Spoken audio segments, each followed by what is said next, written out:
창세기 28장 10절에서부터 22절까지의 말씀, 구약성경 41면에 있는 말씀을 제가 봉독하겠습니다.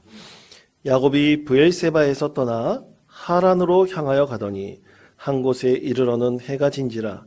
거기서 유숙하려고 그곳에 한 돌을 가져다가 베개로 삼고 거기 누워 자더니 꿈에 본즉 사닥다리가 땅 위에 서 있는데 그 꼭대기가 하늘에 닿았고 또 본즉 하나님의 사자들이 그 위에서 오르락 내리락하고 또 본즉 여호와께서 그 위에 서서 이르시되 나는 여호와니 너희 조부 아브라함의 하나님이요 이삭의 하나님이라. 내가 누워 있는 땅을 내가 너와 내 자손에게 주리니 내 자손이 땅의 티끌같이 되어 내가 서쪽과 동쪽과 북쪽과 남쪽으로 퍼져나갈지며 땅의 모든 족속이 너와 내 자손으로 말미암아 복을 받으리라. 내가 너와 함께 있어 내가 어디로 가든지 너를 지키며 너를 이끌어 이 땅으로 돌아오게 할지라. 내가 내게 허락한 것을 다 이루기까지 너를 떠나지 아니하리라 하신지라. 야곱이 잠이 깨어 이르되 여호와께서 과연 여기 계시거늘 내가 알지 못하였도다. 이에 두려워하여 이르되 두렵도다. 이곳이요 이것은 다름 아닌 하나님의 집이요 이는 하나님의 문이로다 하고 야곱이 아침에 일찍이 일어나 베개로 삼았던 돌을 가져다가 기둥으로 세우고 그 위에 기름을 붓고 그곳 이름을 베델이라 하였더라. 이 성의 옛 이름은 루스더라. 야곱이 서원하여 이르되 하나님이 나와 함께 계셔서 내가 가는 이 길에서 나를 지키시고 먹을 떡과 입을 옷을 주시오. 내가 평안히 아버지 집으로 돌아가게 하시오면 여호와께서 나의 하나님이 되실 것이요 내가 기둥으로 세운 이 돌이 하나님의 집이 될 것이요 하나님께서 내게 주신 모든 것에서 10분의 1을 내가 반드시 하나님께 드리겠나이다 하였더라. 아멘. 성도님들의 배려로 저는 한 주간 동안 기도원에 들어가서 기도의 시간을 가질 수 있었습니다. 한 주간 개인적으로 기도하는 시간이 제가 지금까지 있어왔던 올 한 해의 저희 기도와 헌신과 신앙과 그 섬김에 대해서 다시 한번 되돌아보는 시간을 갖게 되었습니다. 개인적으로 성찰하는 그 시간이 이 경건의 시간이 저뿐만 아니라 또 여러 성도님들께도 얼마나 중요한 것인지를 목회자로서 다시 한번 깨닫게 되었습니다. 제가 기도처로 삼은 그 기도원에 들어갔을 때 그 기도원이 굉장히 조용하고 또 방문자들이 많지 않은 곳으로 알려져 있어서 조용히 개인적으로 경건하게 기도할 수 있겠구나라는 생각을 가지고 들어갔는데요. 제가 이제 오기 전날 목요일쯤 그 기도원에 어떤 기독교 기업체가 들어와서 1박 2일 수련회를 했습니다. 약 150명 정도의 그 기업의 직원들이 와서 1박 2일 수련회를 하는 것을 보았는데요. 어떤 기업체인가 좀 의아해했습니다. 왜냐하면 요즘 이렇게 한 기업체가 들어와서 수련회를 갖는 것 자체가 굉장히 어려운 그런 시대가 되었기 때문입니다. 그래서 어떤 기업체인가 아주 유심히 제가 또 살펴보았습니다. 식사를 마치고 그들이 2층 예배당으로 올라가 그곳에서 열심히 뜨겁게 기도하고 또 하나님의 말씀을 들으며 열심히 찬양하는 그 모습을 보았습니다. 저도 참여하고 싶었지만 제가 그들의 구성원이 아니기 때문에 참여할 수는 없었죠. 그래서 바깥에서 그들의 기도 소리, 그 열정적인 찬양과 그리고 그 말씀을 사모하는 그들의 간절함을 조금이나마 느낄 수 있었습니다. 여러분, 요즘 이런 시절에 이 코로나 이 시기를 맞고 있는 바로 이때에 이렇게 어떤 기업체나 또 기관에서 함께 모여서 기도하고 또 수련을 갖는다는 것이 정말로 힘든 시대가 되었습니다. 또 어떤 기업체가 기독교 신앙을 강조하여 그 직원들을 뽑는 것도 굉장히 어려운 시대가 되었습니다. 왜냐하면 이것이 기독교 신앙을 갖고 있다는 것, 그것을 통해서 어떤 사람의 기능이나 재능 이런 것들을 판단한다는 것이 잘못됐다고 이미 사회적 분위기가 그렇게 조성되어져 있기 때문입니다. 개인의 인권의 문제에 있어서는 그것을 제약할 수 없기 때문이죠. 그래서 어떤 기독교 선교를 지향하는 기업이라 할지라도 당신의 종교가 무엇입니까? 라고 묻는 것은 금기시 되어 있습니다. 이것은 타 종교도 마찬가지입니다. 자신의 종교에 걸맞는 어떤 기관과 기업이 있다 할지라도 그것에 적당한 신앙의 기본을 묻는 것이 이제는 굉장히 어려운 시대가 되었습니다. 자, 그러나 여러분, 그렇다고 선교를 목적으로 세워진 그 기업체가 하나님께 주신 그 하나님의 선교를 포기할 수 있을까요? 기독교 교육을 지향하는 그 기관이 사회적 분위기에 따라서 그들이 지향하는 기독교 교육의 방향을 포기해버린다면, 그 목표를 상실해버린다면 과연 하나님의 선교를 위한 기관이라고 할 수 있겠습니까? 여러분, 최근 대한예수교 장로회 고신측 교단, 우리는 통합측 교단인데요. 이제 부산을 중심으로 대한예수교 장로회 고신측 교단이 있는데, 이 고신측 교단에서 한 가지 큰 논란이 최근에 일어났습니다. 그것은 고신측 교단이 생겨날 때부터 시작된 SFC, 일명 영어로 약자로 SFC인데 일명 학생신앙운동이라는 기관이 있는데요.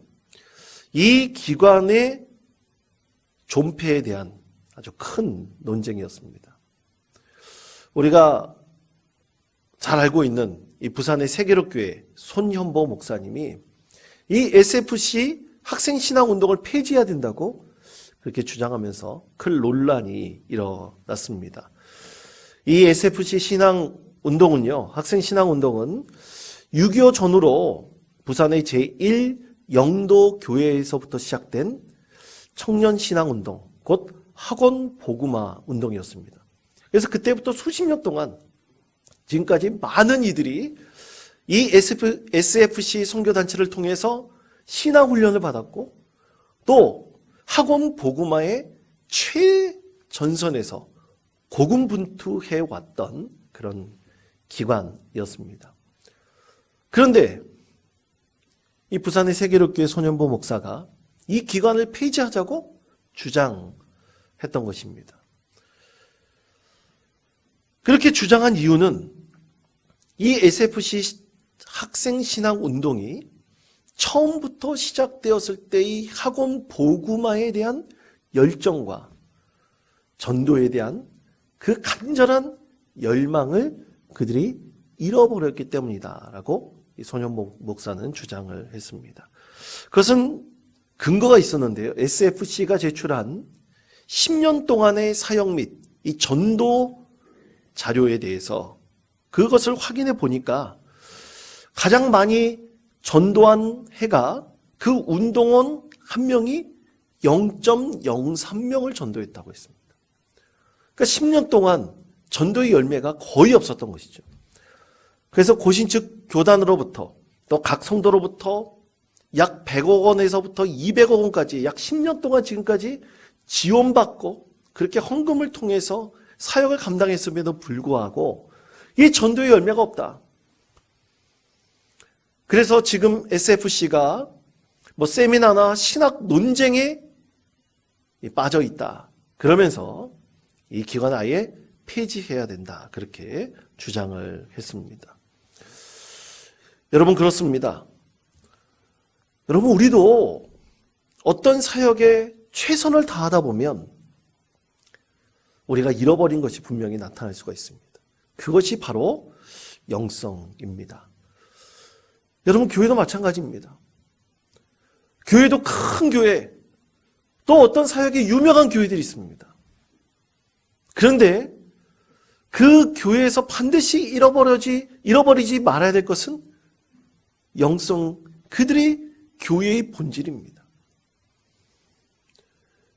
교회의 본질을 잃어버리고 그 영성을 상실해 버린다면 결코 교회의 모든 사역의 그 방향성을 잃어버리게 됩니다. 그래서 이 소년보 목사가 주장한 것은 지금까지 수십 년 동안 학원 복음화의 열정과 최선을 다했던 이 SFC 학생신앙운동 단체를 그냥 없애버리는 것이 아니라 그들이 잃어버렸던 그 정신을, 그 영성을 다시 한번 되새기고 재조명해보자라는 뜻이죠.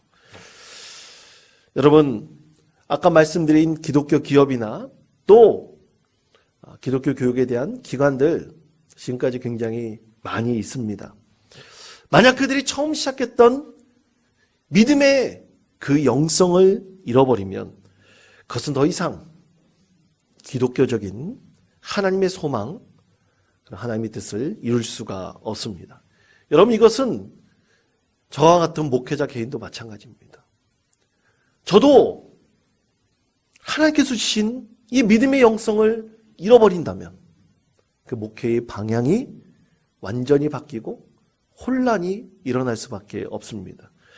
그래서 우리가 꼭 지키고 잃지 말아야 될 것이 바로 믿음의 영성입니다.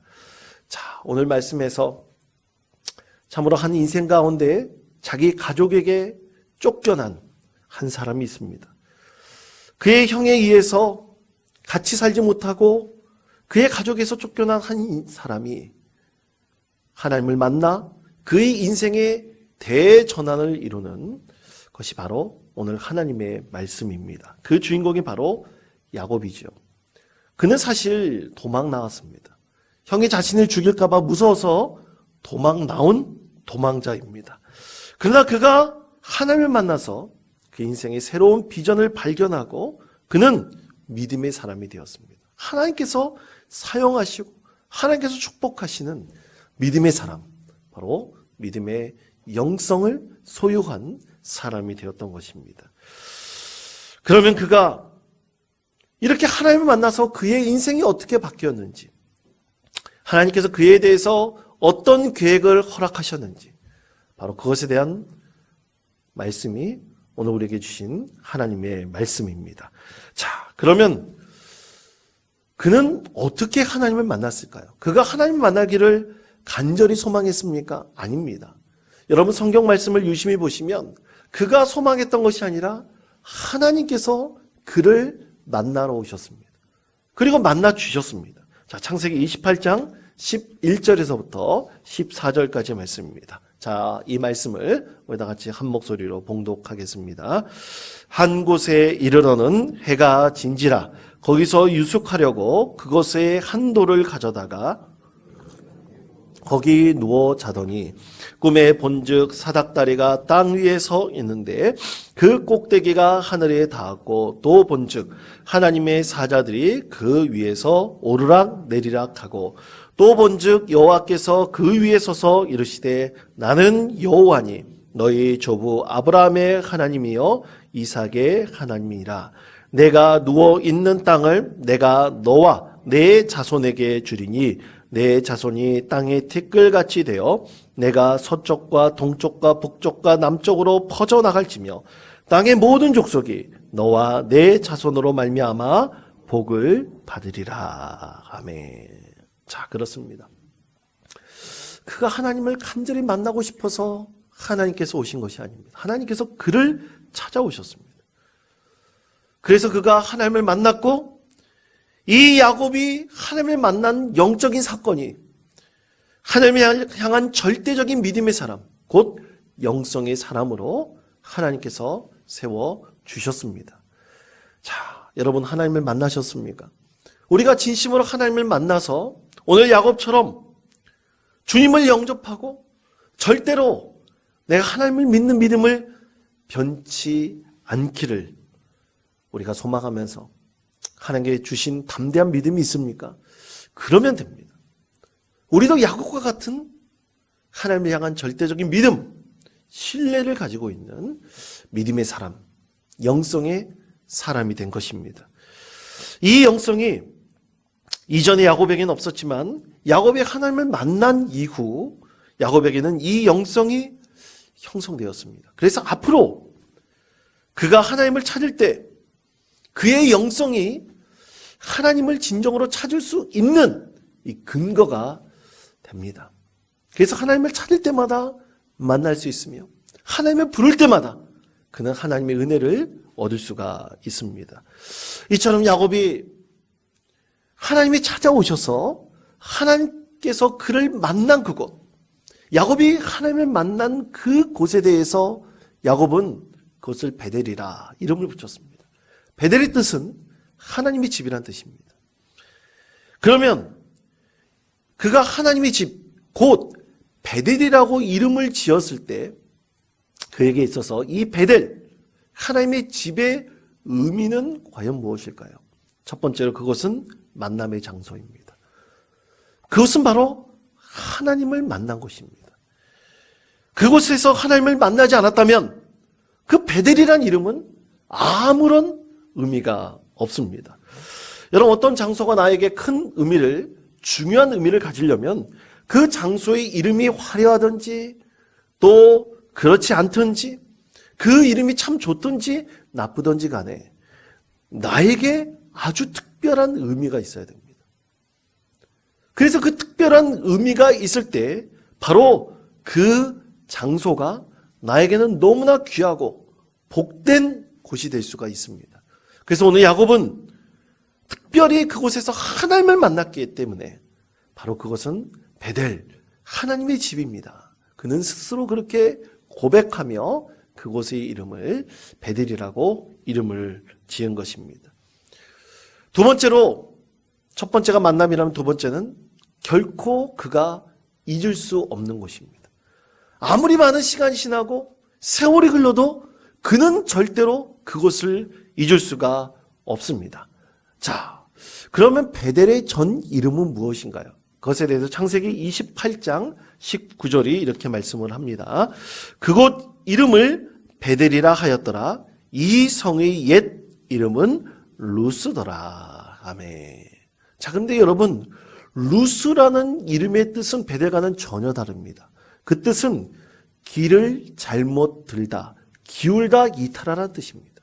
그러니까 야곱처럼 길을 잘못 들고 그리고 이탈했던 그의 인생이 그곳에서 하나님을 만나 새로운 인생의 방향을 잡고 살아가게 되었던 것, 참으로 놀라운 은혜의 장소가 된 것입니다. 그래서 그는 그의 인생 가운데서 절대로 잊을 수 없습니다. 참으로 귀한 사람들을 만난 여러 장소가 있었음에도 불구하고 절대로 하나님을 만난 그 장소는 야곱에게 있어서는 잊을 수가 없는 곳입니다. 그리고 세 번째로 그것은 믿음의 약속을 하나님께 드린 곳입니다. 자, 그의 인생에서 하나님을 만나서 결코 잊을 수 없는 곳이 됐으며 그리고 그곳에서 그가 세 가지 약속을 드렸는데 그 세 가지 약속은 결코 그의 삶 자리에서 잊혀질 수 없고 늘 기억하며 늘 이루어야 될 세 가지 약속이 되었습니다. 자, 그것에 대해서 창세기 28장 21절 하반절 그리고 22절에 이렇게 말씀을 합니다. 자, 우리 화면에 있는 말씀을 우리 목소리를 함께 봉독하겠습니다. 여호와께서 나의 하나님이 되실 것이요 내가 기둥으로 세운 이 돌이 하나님의 집이 될 것이요 하나님께서 내게 주신 모든 것에서 10분의 1을 내가 반드시 하나님께 드리겠나이다 하였더라. 아멘. 자, 야곱이 세 가지를 약속하죠. 첫 번째 뭡니까? 베델에서 만난 그 하나님, 자신은 그 하나님이 누군지 모릅니다. 그렇지만 내가 베델에서 만난 그 하나님이 나의 주인, 아도나이, 하나님이 될 것입니다. 두 번째는 내가 지금 하나님을 예배하러 세운 이 제단이 하나님의 집이 될 것입니다. 그러므로 늘 나는 제단을 세우고 내가 만난 그 하나님을 예배하겠습니다는 뜻이죠. 그리고 마지막 세 번째, 내 평생 내가 가지고 있는 모든 소유의 10분의 1은 내 것이 아니라 하나님의 것입니다. 그렇게 그는 세 가지를 약속했습니다. 여러분, 이 세 가지 약속은 그냥 약속이 아닙니다. 앞으로 베델이 이 야곱이 이루어야 될 베델 프로젝트입니다. 그냥 던진 얘기가 아닙니다. 앞으로 그의 인생 가운데서 반드시 실천하고 이루어야 될 너무나 소중하고 귀한 베델 프로젝트인 것입니다. 그렇습니다. 하나님께서는 우리에게 주신 믿음의 약속들이 다 있습니다. 우리도 야곱처럼 이 베델 프로젝트를 분명히 실행해야 됩니다. 저는 이번에 기도원에 들어가서 여러분들이 작년 송구 영신 예배 때 제출하신 가족 기도문을 다시 한번 보면서 여러분 가정을 위해서 기도해야 했습니다. 기도할 때 그 기도 제목에 보면 이루어진 기도 제목도 있었으며 계속해서 진행형인 기도 제목도 있었습니다. 그리고 이루어지지 않고 응답받지 못한 기도 제목들도 있었습니다. 이렇게 우리 하나님께서 우리 가정에게 기도의 제목을 주시고 우리가 그것을 하나님께 올려드리며 하나님 우리가 이것을 위해서 기도하겠습니다. 반드시 이것을 위해서 우리가 실천하겠습니다 하는 것은 우리 가정과 내 개인에게 있어서 하나님께 주신 베델 프로젝트입니다. 그래서 우리는 그것을 위해서 늘 기도하면서 그것이 반드시 이루어지기를 위해서 늘 실천하고 계획을 실행해야 합니다. 자, 그렇다면 우리가 평생 하나님께 기도하면서 우리의 영성을 세워나갈 이 베델 프로젝트, 과연 그것은 어떤 계획이 되어야 할까요? 저는 세 가지가 있다고 믿습니다. 첫째는 하나님 중심의 삶입니다. 이것이 가장 우선순위가 되어야 합니다. 아까 말씀드린 대로 야곱이 만났던 이 베델, 그것의 전 이름은 루스라고 있습니다. 이 루스라는 뜻, 그것은 이탈하다 또 기울다라는 뜻이라고 말씀을 드렸습니다. 그런데 그것은 이전의 이름입니다. 이제 이후의 이름은 베델입니다. 야곱이 베델이라고 이름 지었을 때 성경 말씀에 그 이유에 보면 그것은 베델이라는 곳으로 많은 사람들에게 불렸습니다. 그런데 여러분, 중요한 것이 있습니다. 야곱이 베델이라고 불렀다고 모든 사람들에게 똑같이 하나님을 만나는 베델이란 곳이 될 수는 없습니다. 다시 말해 야곱이 베델이라고 하나님을 만난 그 하나님의 집이라고 그렇게 감동하여 하나님께 그 이름을 지어드렸을 때 모든 사람들에게 똑같은 하나님을 만날 수 있는 곳이라는 것은 절대로 아니라는 말입니다. 과거에 이스라엘은 블레셋과의 전쟁에 승리하기 위해서 그들은 먼저 언약궤를 앞세워서 전쟁에 참여했습니다. 근데 여러분 어떻게 됐습니까? 그 전쟁은 완전히 패했습니다. 오히려 언약궤를 잃어버렸습니다. 뺏겨버렸습니다. 여러분 과연 언약궤가 하나님이 될 수 있습니까? 하나님 우리와 이 전쟁에 함께해 주십시오. 그렇게 언약궤를 세우면 그 하나님께서 그 전쟁 가운데 함께 하시는 것입니까? 결코 그렇지 않습니다. 하나님이 그들 중심에 있어야 됩니다.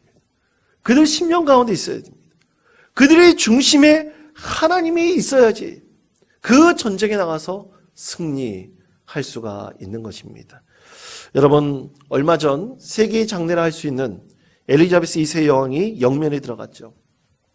엘리자베스 2세 여왕 그 영면에 들어간 곳은 영국에서 1000년의 역사를 자랑하고 있는 웨스트민스터 사원입니다.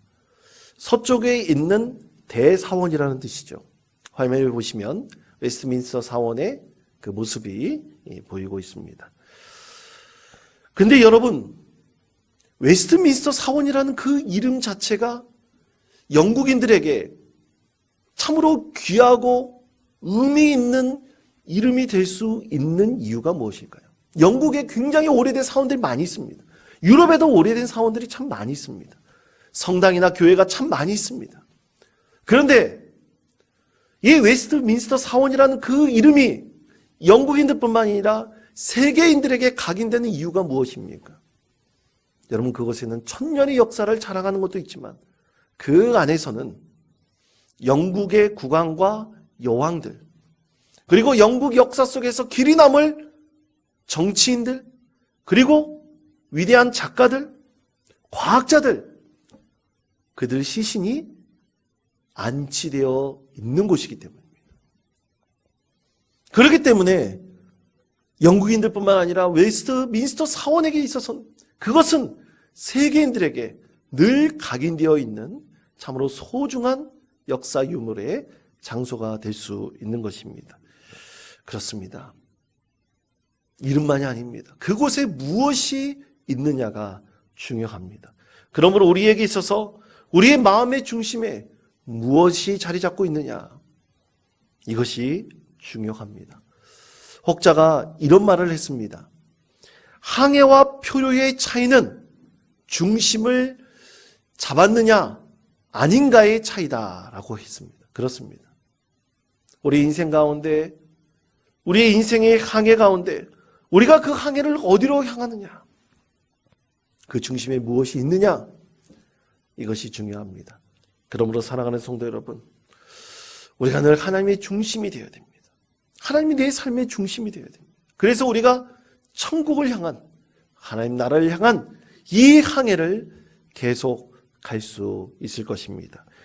두 번째는, 그렇게 하나님의 중심이 내 안에 있다면, 내 안에 하나님의 중심이 있다면 그것은 하나님의 중심의 삶을 살아가는 것, 실천하는 것, 그것이 두 번째 베델 프로젝트가 되어야 합니다. 여러분, 이 베델 프로젝트는 그냥 하나님께서 내 중심에 계십니다. 믿음의 고백으로 끝나는 것이 아닙니다. 중심에 있다면 중심에 맞는 삶을 실천해야 합니다. 야곱은 그 계획을 실천하기 위해서 세 가지 약속을 하나님께 드렸습니다. 아까 말씀드린 대로 바로 이것이, 내가 만난 바로 이것이 하나님이 집이 될 것입니다. 늘 내가 하나님을 예배하는 장소를 갖게 될 것입니다는 뜻이죠. 그리고 내가 만난 그 하나님이 나의 주님이 될 것입니다. 다른 하나님이 아니라, 다른 신이 아니라 오직 내가 베델에서 만난 그 하나님만이 나의 주님이 될 것입니다. 그리고 내 모든 소유 10분의 1은 다 하나님의 것입니다. 이것을 내가 잊지 않고 늘 하나님께 드리겠습니다. 그렇게 실천하겠다. 야곱은 하나님께 약속했습니다. 여러분, 이처럼 세 가지 실천이 온전히 이루어져야 하나님 중심의 삶을 살아가는 것입니다. 만약 아무것도 하지 않으면서 말만 번지르 했다면 그것은 빛 좋은 게살고 속빈 강정일 뿐입니다. 한 소년이 있었습니다. 그의 아버지는 알코올 중독자였고, 또 그리고 어머니는 아버지로 인해서 집을 나갔습니다. 거의 매일 취해 있는 아버지는 아들에게 폭력을 행사하는 것이 다반사였습니다. 이 소년은 어린 동생이 하나 있었지만 그 동생을 두고 집을 뛰쳐나왔습니다. 그리고 비슷한 처지를 갖고 있는 또래 아이들과 거리를 헤매었습니다. 이 소년이 할 수 있는 것이라곤 그 거리를 헤매는 친구들과 함께 도둑질하는 것뿐이었습니다. 도둑질을 했더니 쉽게 돈을 벌었습니다. 그리고 그걸 가지고 마음껏 즐겼습니다. 그리고 반 한 끼로 그의 아버지처럼 늘 술을 마시며 술에 취해갔습니다. 지게가 오르면 사람들과 주먹다짐도 했습니다. 그러다가 경찰서에 끌려가기 일쑤였죠. 급기야 그의 아버지처럼 취해갔고 결국에는 교도소에 들어가게 되었습니다. 교도소에 들어갔을 때 그곳에서 만난 목사가 왜 여기까지 오게 된 것이냐라고 묻자 그는 그렇게 될 수밖에 없지 않겠습니까? 라고 대답을 했답니다. 그러나 이 소년처럼 똑같이 알코올 중독자인 한 소년이 있었습니다. 그의 어머니는 아버지 때문에 집을 나갔습니다. 거의 매일 취해 있는 아버지는 이 아들에게 폭력을 늘 일삼았습니다. 그럴수록 이 소년은 이를 악물고 참았습니다. 그리고 아버지의 폭력으로부터 그를 보호해줄 수 있는 것은 아무것도 없었습니다. 하나뿐인 형은 거리를 헤매며 온갖 범죄를 저지르고 다녔습니다. 형을 따라 비행소년이 될 수 있었지만 그는 아버지처럼 살고 싶지 않았습니다. 그래서 그는 교회로 뛰어갔습니다. 매일 형을 위해, 아버지를 위해서 기도하던 소년은 어느 순간 자라나 목사가 되었습니다. 어느 날 그의 과거를 알게 된 동료 목사가 어떻게 여기까지 오게 된 것이냐라고 묻자 그 목사는 그럴 수밖에 없지 않았겠습니까? 라고 대답을 했답니다. 여러분이 추측하신 대로 두 사람은 형제이지요. 그러나 형과 동생의 인생은 너무나 달랐습니다. 하나님의 중심의 삶을 실천한 자의 삶과 그렇지 않은 두 형제의 삶은 너무나 큰 차이가 있었습니다. 사랑하는 성도 여러분, 중요한 것은 우리 삶의 자리에서의 실천입니다. 우리가 하나님 중심의 삶을 살기를 원한다면 늘 좋은 쪽을 선택하시며 이 세상을 살아가십시다.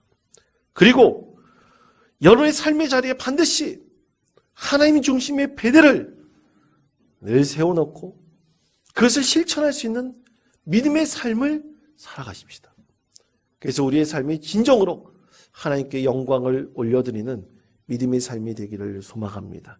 마지막은 이 모든 영광을 하나님께 올려드리는 것입니다. 하나님께 감사하는 것입니다. 우리가 천국 가는 그날까지 내 삶을 통해 하나님 영광 올려드립니다. 그것이 마지막 베델 프로젝트가 되어야 합니다. 여러분, 오징어 게임이라는 그 넷플릭스 드라마로 세계적인 배우가 된 이정재 배우가 있습니다. 그가 얼마 전 세계인이 깜짝 놀랄 기록을 세웠는데 그것은 영화의 최고의 상이라 그러면 미국에선 아카데미상을 이제 들게 되죠. 근데 미국에서 최고의 드라마 상을 뽑는다. 우리나라에서도 연말에 보면 각 방송사에서 드라마 그 상을 뽑지 않습니까? 그것처럼 미국에서 최고의 드라마 상이라고 하면 에미상입니다. 그런데 우리나라 이 오징어 게임이라는 작품이 전 세계 역사 가운데 하나의 최초의 기록을 세웠는데 그것은 한국인의 언어로 된 미국에서 방영한 드라마가 최초로 감독상을 받았다는 것이고요. 또 최초로 나무주연상을 이정재 배우가 수상했다는 것입니다. 참으로 깜짝 놀랄 만한 소식이었죠. 이정재 배우가 에미상 시상을 위해서 단상에 올랐을 때 그곳에 모인 많은 참석자들이 뜨거운 박수갈채를 보냈습니다. 얼마나 영광스러운 자리입니까? 그리고 나무주연상을 수상한 이정재 배우의 그 입을 주목했습니다. 그가 과연 어떤 첫마디를 내놓을까? 많은 사람들이 숨죽이고 있었습니다. 그때 이정재 배우는 이렇게 말했습니다. 먼저 하나님께 감사를 드리고 싶습니다. First, I'd like to thank God. 내가 먼저 하나님께 감사를 드리고 싶습니다. 라고 고백하였습니다. 참으로 믿지 않는 사람들에게는 생뚱맞은 얘기를 할 수 있겠지만 믿는 우리에게는 너무나 기쁘고 감사한 믿음의 고백이 아닐 수 없습니다. 그가 하나님께 먼저 감사드립니다 라고 고백한 것은 전 세계인들에게 나는 그리스도인입니다. 나는 이제 하나님께 영광 올려드리는 삶을 살겠습니다 라고 전 세계인들에게 선포한 것입니다. 이제 그것을 약속하고 선포하였으니 이제 그 이름에 걸맞게 그의 삶을 진실해야 되겠죠. 그 진실한 그리스도인의 삶을 온전히 실천해야 합니다. 그것이 바로 하나님 앞에서 바른 신앙입니다. 사랑하는 성도 여러분, 우리가 우리 인생 가운데서 세우는 베델 프로젝트 반드시 그것이 있어야 됩니다. 그것은 하나님의 중심, 하나님의 중심의 삶을 실천하는 것. 그리고 우리의 삶 가운데 모든 영광, 좋은 일이 있던 나쁜 일이 있던 나에게는 모든 일에 대해서 하나님께 영광 올려드리며 감사하는 믿음의 삶이 되어야 할 것입니다.